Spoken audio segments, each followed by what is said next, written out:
In this video, I'm going to show you 8 of my favourite techniques and recipes for painting metallics on Warhammer models. All of them simple, all of them beginner friendly. My name's Guy, you're watching Midwinter Minis, let's crack on, shall we? First up, Hive Walls. I've used this technique on all of my Necromunda bulkheads and it looks great. Grimy, dark and brooding. First step, prime your models with black.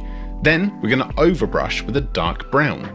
Not too much paint on the brush, basically just keeping the black in the recesses, and then when that's dry, we're going to do a dry brush with a lighter brown, getting almost all the paint off the brush on something like a paper towel or a bit of fabric, and sweeping the brush all over the model. For this technique, specific paint brands or names don't really matter so much, just use what you have. And then for the last step, a very sparing light dry brush with silver paint, using even less paint on the brush than before, just dragging the brush across the edges of the model and very raised areas. And that's it. Striking, simple, takes no time at all. Perfect for big terrain projects or battered old war machines. Second technique, Orc Metal. I used this technique on my 2023 Golden Demon finalist piece, and it's criminally easy to achieve. You do need to use some specific products to get this effect though. First up, prime your model with black, and then using a brown metallic like Coat D'Arms Magic Metal or TT Combat's Tin Gubbins, paint the surface. Now we'll apply the Citadel contrast paint Rattling Grime, thinned a tiny bit with water or contrast medium, and let that dry. And once it's dry, we're going to use a torn bit of sponge, dab it into some gunmetal paint, not too bright, and then tap that onto the surface to start building up a patina. Now, the magic happens when we basically repeat the last 2 steps a few times. Successive layers of rattling grime and sponged gunmetal build up to this awesome, dirty, used metal look that's great for industrial equipment and engines. On to technique number 3, Titan Structure. This simplified recipe forms the basis of the Midwinter Minis Warlord Titan understructure, and with only 4 steps, it's super easy to achieve. First, we'll prime the model with a nice chocolatey brown. After that, we're going to give everything a dry brush with gunmetal, basically a mid-tone silver paint, nothing too bright. After that's done, grab your most frayed, useless brush, and we're going to use this to stipple on the brightest silver paint you have. Just a tiny bit of paint on the brush, wipe away the excess, but not as much as if you were going to be dry brushing, and then just tippy tap the brush all over, aiming at the edges a little more than the big open areas. After that, just give the whole model a coat of your favourite warm dark toned wash or shade paint. And that's it. This obviously works perfectly for the understructure of big stompy robots. Metal recipe number 4, Vermin Steel. If you've got loads of grimy, grungy sewer dwellers to paint, this technique will save you tons of time and looks ace. First up, we're going to prime the models brown and then give the metallic areas a generous dry brush with gunmetal. All pretty standard so far, but now we're going to crack out streaking grime and enamel paint.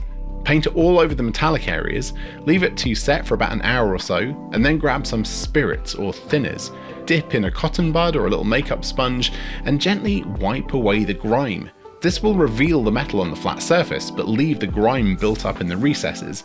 Leave that to dry overnight, and then if you want to make some of the edges look a bit fresher, give them a tiny, light dry brush with silver. Easy and effective. Just watch out for the fumes from the thinner though, don't forget to open your windows.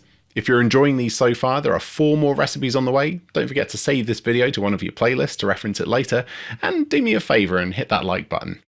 Ah, thanks bud, you're the best. Right, here we go with number 5, Demonic Metal. This technique actually uses acrylic inks instead of regular paints, and because of that, it doesn't really matter what colour you prime because this stuff, Silver Imit ink, is incredibly opaque. The fun thing about it is you can add literally any other ink colour you like to the silver to create a new metallic colour. They go on like butter and have a really natural shine to them that looks awesome. To shade them, simply use whatever colour of ink you use to tint the silver, thinned with about 4 or 5 parts of water to 1 part ink. Look at that, gorgeous. You can add highlights if you like, but if you want an otherworldly, alien or demonic metallic look, definitely not something that's made by humans, this is a great way to achieve it. From outlandish to traditional, number 6 is arguably the simplest but most effective gold recipe for Warhammer. Starting with a dark prime like black or brown, simply brush on 2 thin coats of Citadel's Retributor armour. Don't worry about the first coat going on streaky, you'll get perfect coverage on the second coat, but make sure it's thinned with a little water to stop it clogging up all the details. Next, add your favourite sepia or flesh tone wash, and then when that's dry, choose your favourite bright gold paint, and we're going to add a sparing dry brush of this to the raised areas and edges, leaving the flat areas as untouched as we can. I mean, it's already looking gorgeous, but if you want to, you can add a few edge or dot highlights with a bright silver just to accentuate the high shine. It's lovely, huh? Well, that's not the only way of making an awesome gold, and technique number 7 doesn't even use gold to make an awesome gold. Witchcraft? No, contrast paint. Starting off with a black primed model, we're going to do a heavy dry brush with a gunmetal, kind of buffing it on all over, just leaving black in the deepest recesses, and then we'll do another dry brush, a bit more sparingly, of a brighter silver. Now just slap a black wash on this and you'll have a cool silver armor effect, but not this time. We're going to add a slightly thinned contrast yellow, or browny yellow, to tint the surface, retain the reflectivity of the layers underneath, and make a very cool metallic tone. You can even use this technique to make crazy candy apple red effects too, just swap out the yellow contrast for a rich red one. Wow, we've rocketed through these, huh? Time for the final recipe, and that's Arcane Brass. Starting off with a brown primer layer, we're going to paint on your favourite brass paint, doesn't really matter which one, and then we're going to tone the surface and the recesses a bit with some Agrax Earthshade or a similar muddy brown wash. And then once that's dried, we're going to grab a blue-green contrast paint, like Pterodon Turquoise or Sortet Green, something like that, and start glazing that onto the model in random spots, making sure to thin it quite heavily, about 1 part paint to 2 parts thinner or water. Now, verdigris effect occurs all over on brass, not just in the recesses, and the older you want it to look, the more you should apply. Bits of particularly old brass that are open to the elements, like the Statue of Liberty, have entirely lost their bronze appearance and are now totally green. If you want to add any particularly fierce bits of verdigris patina, you can add a tiny bit of white paint into whatever contrast paint you've used to glaze on that colour, and just gently stipple that on in random spots. This looks particularly striking in deeper recesses though. And that's pretty nifty, huh? Which one of these easy metallic recipes is your favourite? Let me know in the comments. But 8's a weird number, isn't it? 10 is nice and round. So here's 2 bonus tips to take any of your metallic stuff to the next level. First up, dust. It's so easy to achieve. Just hugely dilute some khaki or bone coloured paint, or whatever the main colour you use for the bases of your minis to really tie them into your basing scheme, and then just apply this randomly all over the model. Quickly wipe away any excess on the surface with your finger, and then when it's dry, it looks great, it looks like dust. And now for the second tip, rust. You don't have to have fancy rust effect paints to achieve a cool rusty look. You basically just need 2 paints. A reddy brown and a zingy bright orange. Similar to the dust effect, heavily dilute your reddy brown paint and paint that onto any areas of the model you want to build up the rust on.